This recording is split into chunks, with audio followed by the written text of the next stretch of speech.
आजपासून सुनबाईने सासूबाईला आई म्हणा. आजपासून आता घरी गेल्या आणि सासूबाईंनी सुनबाईचं खडं पोडं बंद करा. तुम्ही म्हणाली हिच्या आयाची हिचा बाप तसा साळीत दिरण पीसच राहिलं. एवढे भिकार आहेत का आपण? अय सासा, तुम्ही उलट फिरायचं. तुम्ही म्हणायचं माझी सून आय आय आय आय लक्ष्मीच. माझ्या तुलना पोंडच नाही. सुनबाईच्याच घेऊन आत्याबाईच्या जगले अडे फक्त गोड बोला. म्हातारे बिलही काम करेल. तुम्ही एक वाक्य ध्यानात ठेवा, मला दोन्ही बाजू सांभाळायला लागतात. ते म्हातारे म्हणाल कोणी आणला होता त्या महाराजांना, आम्हाला झाडून गेला. म्हातारे बिलही काम करेल. तुम्ही एक वाक्य ध्यानात ठेवा, तुमच्या घरात पाहुणे आले ना, तुम्ही एकच काम करायचं. आमच्या आत्याबाईला ना काम केल्याशिवाय करमतच नाही. उठलीच म्हातारी, घेतलीच भांडी, निघालीच घासायला.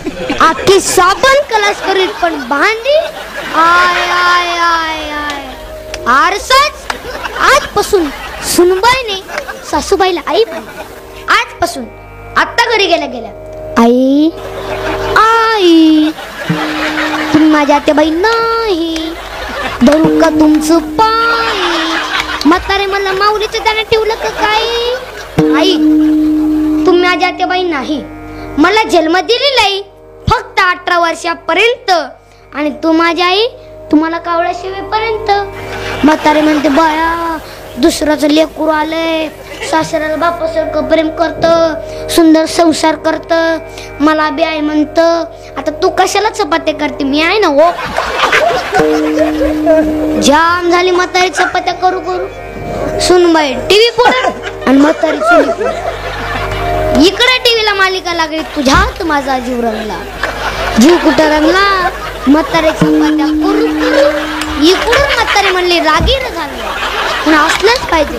ते हसतात ते सच्चे असतात आणि हसतच नाही, त्यांचा काहीतरी लपडा असतो. एक दिवस सगळ्यांचा चेहरा हसतो, भीतीला टेकून बसतो आणि उद्बताचा वाद त्याचा नाकात घुसतो. मग हाय तवर हसून द्या, चालू नका लय तोरा. एक दिवस निघणारे वरात, पाठीमागे खोबर चिल्लरची परात. पोरं म्हणतात, बारकी पोरं म्हणतात रोज मराव राहत. हसलंच पाहिजे. जे असतात सज्जे नसतात. विठाल विठाल विठाल विठाल विठाल विठाल विठाल विठाल. तर माऊली मी परवा कीर्तनाला जात असताना माझं कीर्तन साताऱ्यामध्ये असल्या कारणाने मी आळंदीतून सकाळी 11 वाजता निघालो. तर मी माझे गुरुवर्य हरिभक्त पारायण श्री सोर सम्राट ह बाप्पा श्री सोर सम्राट भाऊसाहेब महाराज पाटील जहूरकर, मी वडिलांमुळे 4 राज्यात कीर्तन करतो. अरे जन्मदातच माझ्या बापाने कीर्तन शिकवलं. मी या राज्यात 4 राज्यात कीर्तन करतो. हे माझ्या वडिलांची ताकद आहे. पण 2 कलाकार आम्ही सर्वजण निघाला असल्या कारणाने पुण्यामध्ये दुपारी 2 वाजता 70 वर्षाची आजीमाई आणि डोळ्यात चष्मा, हातात काठी, गुडघ्यापर्यंत लुगडं घातलेली आणि ती पायात चप्पल नसलेली ती 70 वर्षाची आजीमाई. मी त्या आजीमाईला पाहिलं. लगेच आमच्या ड्रायव्हरला सांगितलं की गाडी थांबव. गाडी थांबितल्यानंतर मी त्या आजीमाईला माझ्या गाडीमध्ये बसून घेतलं. गाडी 5 किलोमीटर अंतरावर गेला असताना मी आजीमाईला विचारलं, आजीमाई तुम्हाला मुलं किती आहेत? तेव्हा त्या आजीमाईला सांगितलं की पोरा मला 3 मुले. मी आजीमाईला विचारलं, आजीमाई तुमची मुलं तरी काय करतात? तेव्हा त्या आजीमाईला सांगितलं की पोरा माझा पहिला मुलगा इंजिनियर आहे, माझा दुसरा मुलगा शिक्षक आहे. मग मी आजीमाईला विचारलं, आजीमाई तुमचा तिसरा मुलगा काय करतो? त्याचं नाव घेऊ नको. मी विचारलं, टँगो मारतो काय? टँगो नाही. जुगार नाही. पॉकेट मनी नाही. मग आजीमाई तुमचा मुलगा नेमकं करतो तरी करतोय काय?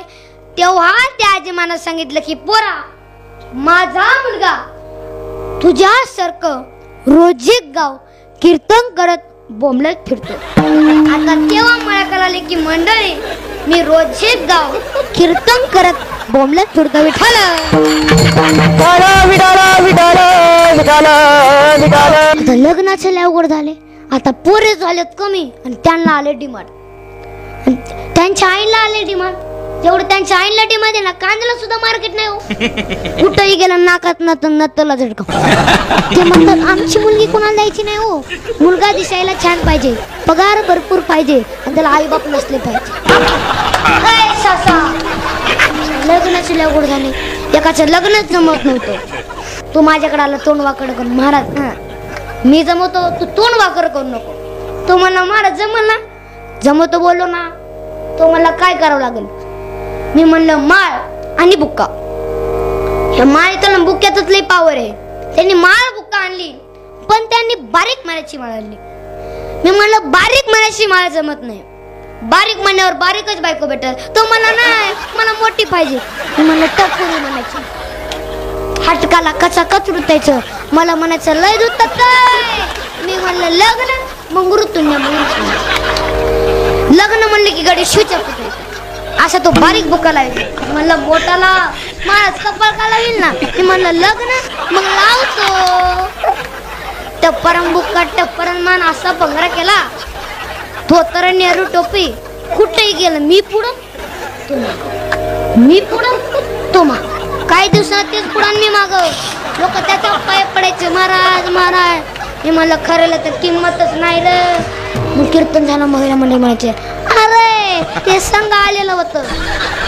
आणि उलट विचार करायचे, माऊली संघ राहते, व्यसन नसल, आई बापाला जपीत असल, आई बापाची सेवा करते, वरकडच्या घरी मध्ये सुखेल आपली पोरगी, देऊन टाका. 10 जणांची सोरी जमून दिली, योच पेटून ना. आता इथं जर कोणाचं जमत नसलं, चलो माऊली जाऊरकर जिंदाबाद. विठाला विठाला विठाला विठाला विठाला विठाला विठाला विठाला विठाला विठाला विठाला. आता वट्यावर बसले आहेत ना, यांचं लग्न आहे म्हणा. यांनी एकच काम करायचं, भगवी लोंडी गोळायची. यांचं लग्न होणार, पण आमच्या टोळीत आल्यावर भगवी लोंडी घालायची, गांजा ओढायचा, ओम नमः शिवाय, साधू साधू. नाही जमलं एकच काम करायचं, झोपेच्या टाइमला मोबाईलच्या स्क्रीनला एक फोटो ठेवायची. नाही झोप आली, आता डबल नाही झोप आली, आता टेबल नाही झोप आली. एवढंच काम येतं. पहिला पोरींच्या बापाला म्हणत लग्न करा, पोरांचं बाप नाही. आता जिरली. पहिला पोरांच्या बाप्पाची टोपी वळवळ घालत होती, आता जिरली. आता पोरांचा बाप पोरांच्या बाप्पाला राम राम घालतात. तो म्हणला यंदा ना, तुम्ही मसोबालाच घाला. तो म्हणला यंदा ना. विठाला विठाला विठाला विठाला विठाला. हे पोरं बिले चापरू. एक पोरग म्हणलं खेळता खेळताच म्हणलं पप्पा हा मी माझ्या लग्नालाच बोलवणार रे. बाप म्हणलंय खाऊन उलटलंय, नका का बोलवणार, पण का बोलवणार. तुमच्या लग्नाला मला कुठं बोलवलं, तू वारे पडते. यांच्या दोस्ती करायसाठी मेली मी. तू गप म्हणा काय बोलतात, त्यांचं काय नेम नाही. महाराज बोललं की बारीक होत. म्हणलं मला नाही माहिती कशाला कीर्तन करतो. मी म्हणलं सगळं असतं काय कीर्तनात, सोपं आहे. बिडी त्याचा बाप पडतो ते बघत असेल, हे यांना संस्कार नाही. एक म्हणलं महाराज कीर्तन करताना कंबर का बांधता. आम्ही का आता नळ बांधायचं कधी पण खऱ्यात असेल. एक म्हणलं महाराज कीर्तन करताना धोतर का घालतात आणि आता बडमुडावर कीर्तन करायचं. माऊली बोलले जे बोलतात त्यांचं काही खरं धरायचं नाही. एक म्हणलं महाराज ताटाच्या करांना पाणी का फिरता. मी म्हणलं मुंग्या तेवढे म्हणून जसे ते अवघड विचारतात त्यांचं त्याच्यामुळे सांगवलं. एक म्हणलं हरिपाठात नेमकं काय. मी म्हणलं तुझ्या बापाचं चरित्र.